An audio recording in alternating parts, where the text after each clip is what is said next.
Contos de Eça de Queiroz, lidos por Sofia Pedro. O suave milagre. Nesse tempo, Jesus ainda se não afastara da Galileia e das doces, luminosas margens do lago de Tiberíade, mas a nova dos seus milagres penetrara já até em Ganim, cidade rica, de muralhas fortes, entre olivais e vinhedos, no país de Issacar.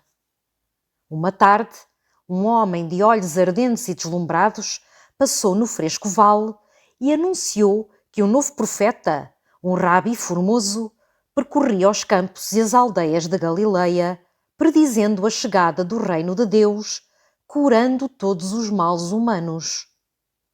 E enquanto descansava, sentado à beira da fonte dos vergéis, contou ainda que esse rabi, na estrada de Magdala, sarara da lepra o servo de um decurião romano só com estender sobre ele a sombra das suas mãos.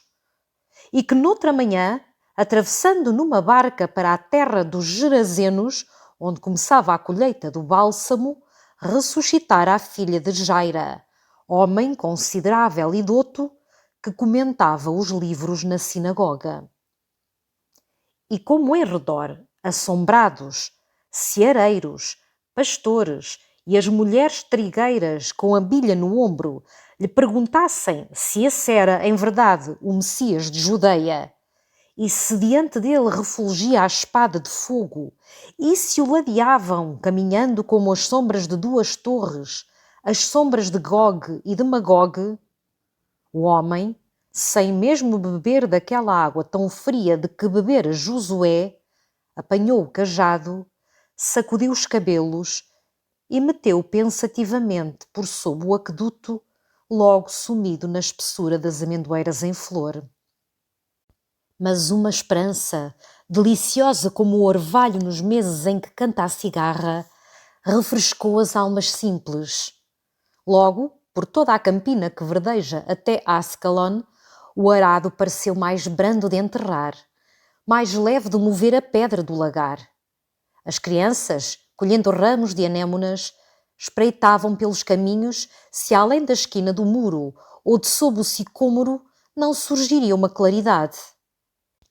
E nos bancos de pedra às portas da cidade, os velhos, correndo os dedos pelos fios das barbas, já não desenrolavam com tão sapiente certeza os ditames antigos.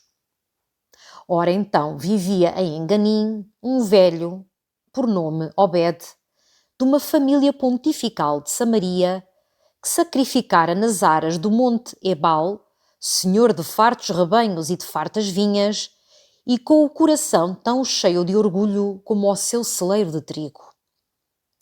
Mas um vento árido e abrasado, esse vento de desolação que ao mando do Senhor sopra das torvas terras de Assur, matara as reses mais gordas das suas manadas, e pelas encostas onde as suas vinhas se enroscavam ao olmo e se estiravam na latada airosa, só deixara em torno dos olmos e pilares despidos, sarmentos, cepas mirradas e a parra ruída de crespa ferrugem. E Obed, agachado à soleira da sua porta, com a ponta do manto sobre a face, palpava a poeira, lamentava a velhice, ruminava queixumes contra Deus cruel. Apenas ouvira, porém, desse novo rabi da Galileia, que alimentava as multidões, amedrontava os demónios, emendava todas as desventuras, Obed, homem lido, que viajara na Fenícia, logo pensou que Jesus seria um desses feiticeiros tão costumados na Palestina como Apolónio, ou o Rabi Ben Dossa, ou o Simão o Subtil. Esses, mesmo nas noites tenebrosas, conversam com as estrelas, para eles sempre claras e fáceis nos seus segredos. Com uma vara afugentam de sobre as searas os moscardos gerados nos lodos do Egito e agarram entre os dedos as sombras das árvores que conduzem como toldos benéficos para cima das eiras à hora da sesta.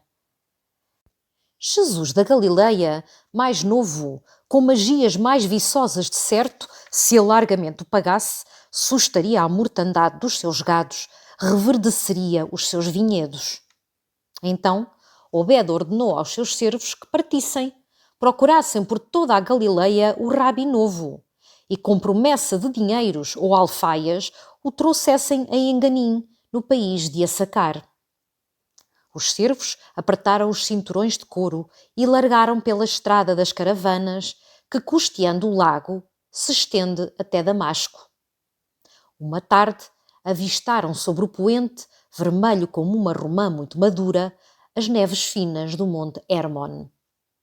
Depois, na frescura de uma manhã macia, o lago de Tiberíade resplandeceu diante deles, transparente, coberto de silêncio, mais azul que o céu, todo orlado de prados floridos, de densos vergéis, de rochas de pórfiro e de alvos terraços por entre os palmares sob o vôo das rolas. Um pescador que desamarrava preguiçosamente a sua barca de uma ponta de relva assombreada de alumendros, escutou sorrindo os servos. O rabi de Nazaré. Oh, desde o mês de Ijar, o rabi descera, com os seus discípulos, para os lados, para onde o Jordão leva as águas. Os servos, correndo, seguiram pelas margens do rio até adiante do val, onde ele se estira num largo remanso e descansa, e um instante dorme imóvel e verde à sombra dos tamarindos. Um homem da tribo dos Essénios, todo vestido de linho branco, apanhava lentamente ervas salutares pela beira da água, com um cordeirinho branco ao colo. Os servos humildemente saudaram-no, porque o povo ama aqueles homens de coração tão limpo e claro e cândido como as suas vestes cada manhã lavadas em tanques purificados. E sabia ele da passagem do novo rabi da Galileia, que como os essénios ensinava a doçura e curava as gentes e os gados? O essénio murmurou que o rabi atravessara o oásis de Engadi, depois se adiantara para além. Mas onde além? Movendo um ramo de flores roxas que colhera, o essénio mostrou as terras de além Jordão, a planície de Moabe. Os servos vadearam o rio e de balde procuraram Jesus, arquejando pelos rudes trilhos até às fragas onde se ergue a cidadela sinistra de Macaúr. No poço de Jacó repousava uma larga caravana que conduzia para o Egito mirra, especiarias e bálsamos de Gileade. E os cameleiros, tirando a água com os baldes de couro, contaram aos servos de Obed que engadara pela lua nova um rabi maravilhoso, maior que David ou Isaías, arrancara 7 demónios do peito de uma tecedeira, e que à sua voz um homem degolado pelo salteador Barrabás se erguera da sua sepultura e recolhera ao seu horto. Os servos, esperançados, subiram logo assodadamente pelo caminho dos peregrinos até Gadara, cidade de altas torres, e ainda mais longe até às nascentes de Amalha. Mas Jesus, nessa madrugada, seguido por um povo que cantava e sacudia ramos de mimosa, embarcara no lago, num batel de pesca, e à vela navegara para Magdala. E os servos de Obed, descoroçoados, de novo passavam o Jordão na ponte das filhas de Jacó. Um dia, já com as sandálias rotas dos longos caminhos, pisando já as terras da Judeia romana, cruzaram um fariseu sombrio que recolhia a Efraim, montado na sua mula. Com devota reverência detivera o homem da lei. Encontrara ele, por acaso, esse profeta novo da Galileia, que como um Deus passeando na terra semeava milagres? A adunca face do fariseu escureceu enrugada, e a sua cólera retumbou como um tambor orgulhoso. Ó escravos pagãos! Ó blasfemos! Onde ouvistes que existissem profetas ou milagres fora de Jerusalém? Só Jeová tem força no seu templo. De Galileia surdem os nécios e os impostores. E como os servos recuavam ante o seu punho erguido, todo enrodilhado de dísticos sagrados, O furioso doutor saltou da mula e, com as pedras da estrada, apedrejou os servos de Obed, uivando: Raca! Raca! E todos os anátemas rituais. Os servos fugiram para Enganim. E grande foi a desconsolação de Obed, porque os seus gados morriam, as suas vinhas secavam. E todavia, radiantemente, como uma alvorada por detrás de serras, crescia consoladora e cheia de promessas divinas a fama de Jesus da Galileia. Por esse tempo, um centurião romano, Públio VII, comandava o forte que domina o vale de Cesareia até à cidade e ao mar. Públio, homem áspero, veterano da campanha de Tibério contra os partas, enriquecera durante a revolta de Samaria com presas e saques, possuía minas na Ática e gozava, como favor supremo dos deuses, a amizade de Flaco, legado imperial da Síria. Mas uma dor roía a sua prosperidade muito poderosa, como um verme rói um fruto muito suculento. Sua filha única, para ele mais amada que vida ou bens, definhava com um mal subtil e lento, estranho mesmo ao saber dos esculápios e mágicos que ele mandara consultar a Sidon e a Tiro. Branca e triste como a lua num cemitério, sem um queixume, sorrindo palidamente a seu pai, definhava, sentada na alta esplanada do forte, sob um velário, alongando saudosamente os negros olhos tristes pelo azul do mar de Tiro, por onde ela navegara de Itália numa galera infestada. Ao seu lado, por vezes, um legionário entre as ameias apontava vagarosamente ao alto a flecha e varava uma grande águia, voando de asa serena no céu rutilante. A filha de Sétimo seguia um momento a ave torneando até bater morta sobre as rochas.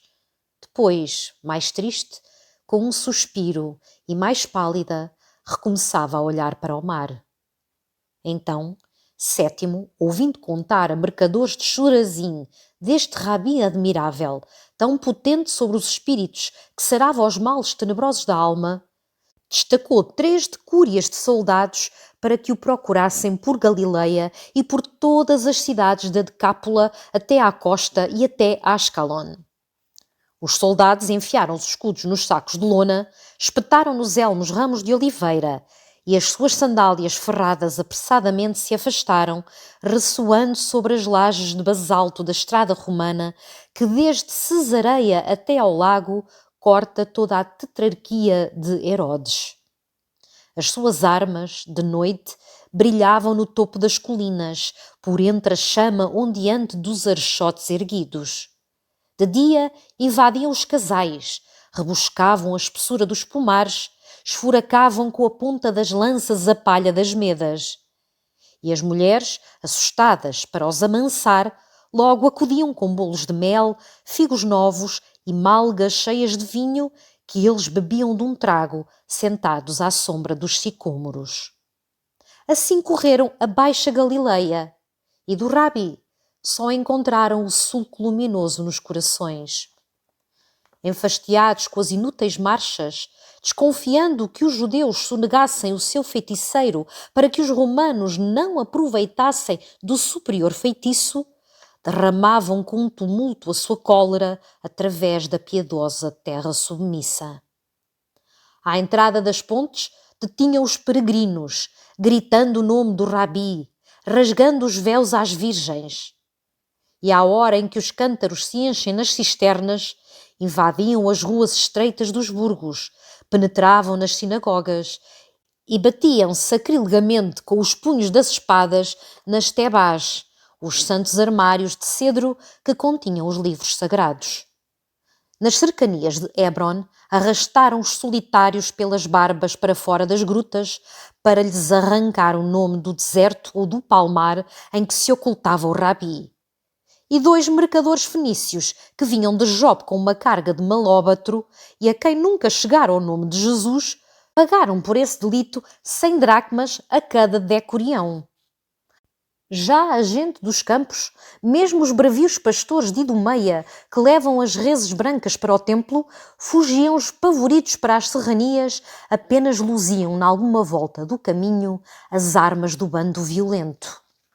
E da beira dos eirados, as velhas sacudiam como talegos a ponta dos cabelos desgrenhados e arrojavam sobre eles as más sortes, invocando a vingança de Elias. Assim, tumultuosamente, erraram até Ascalon. Não encontraram Jesus e retrocederam ao longo da costa, enterrando as sandálias nas areias ardentes. Uma madrugada, perto de Cesareia, marchando num vale, avistaram sobre um outeiro um verde-negro bosque de loureiros, onde alvejava recolhidamente o fino e claro pórtico de um templo. Um velho, de compridas barbas brancas, coroado de folhas de louro, vestido com uma túnica cor de açafrão, segurando uma curta lira de 3 cordas, esperava gravemente sobre os degraus de mármore a aparição do sol. Debaixo, agitando um ramo de oliveira, os soldados bradaram pelo sacerdote. Conhecia ele um novo profeta que surgira na Galileia e tão destro em milagres que ressuscitava os mortos e mudava a água em vinho? Serenamente, alargando os braços, o sereno velho exclamou por sobre a rociada verdura do vale: Ó romanos, pois acreditais que em Galileia ou Judeia apareçam profetas consumando milagres? Como pode um bárbaro alterar a ordem instituída por Zeus? Mágicos e feiticeiros são vendilhões que murmuram palavras ocas para arrebatar a espórtula dos simples. Sem a permissão dos imortais, nem um galho seco pode tombar da árvore, nem seca folha pode ser sacudida na árvore. Não há profetas, não há milagres. Só Apolo Délfico conhece o segredo das coisas. Então, devagar, com a cabeça derrubada, como numa tarde de derrota, os soldados recolheram à fortaleza de Cesareia. E grande foi o desespero de Sétimo, porque sua filha morria sem um queixume, olhando o mar de Tiro. E, todavia, a fama de Jesus, curador dos langue e dos males, crescia, sempre mais consoladora e fresca, como a aragem da tarde que sopra do Hermon, e através dos hortos reanima e levanta as açucenas pendidas.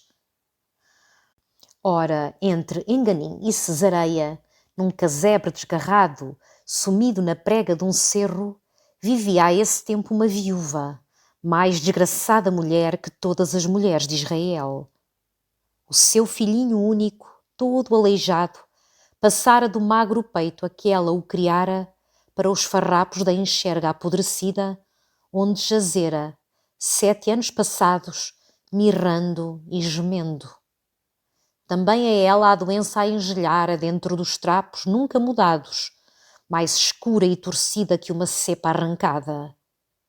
E sobre ambos, espessamente a miséria cresceu como um bolor sobre cacos perdidos num ermo. Até na lâmpada de barro vermelho secara há muito azeite.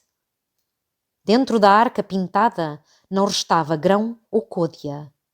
No estio, sem pasto, a cabra morrera. Depois, no quinteiro, secara a figueira. Tão longe do povoado, nunca esmola de pão ou mel entrava ao portal. E só ervas apanhadas nas fendas das rochas, cozidas sem sal, nutriam aquelas criaturas de Deus na terra escolhida, onde até às aves maléficas soprava o sustento. Um dia, um mendigo entrou no casebre. Repartiu do seu farnel com a mãe amargurada, e um momento, sentado na pedra da lareira, coçando as feridas das pernas, com toda essa grande esperança dos tristes, esse rabi que aparecera na Galileia e de um pão no mesmo cesto fazia 7, e amava todas as criancinhas e enxugava todos os prantos e prometia aos pobres um grande e luminoso reino de abundância maior que a corte de Salomão. A mulher escutava com olhos famintos. E esse doce rabi esperança dos tristes, onde se encontrava? O mendigo suspirou. Ah, esse doce Rabi! Quantos o desejavam que se desesperançavam! A sua fama andava por sobre toda a Judeia, como o sol que até por qualquer velho muro se estende e se goza. Mas para enxergar a claridade do seu rosto, só aqueles ditosos que o seu desejo escolhia. Obede, tão rico, mandara os seus servos por toda a Galileia para que procurassem Jesus, o chamassem com promessas a enganinho. Sétimo, tão soberano, destacara os seus soldados até à costa do mar para que buscassem Jesus, o conduzissem por seu mando a Cesareia. Errando, esmolando por tantas estradas, ele topara os servos de Obede, depois os legionários de Sétimo. E todos voltavam, como derrotados, com as sandálias rotas, sem ter descoberto em que mata ou cidade, em que toca ou palácio se escondia Jesus. A tarde caía. O mendigo apanhou o seu bordão. Desceu pelo duro trilho entre a urze e a rocha. A mãe retomou o seu canto. A mãe mais vergada, mais abandonada.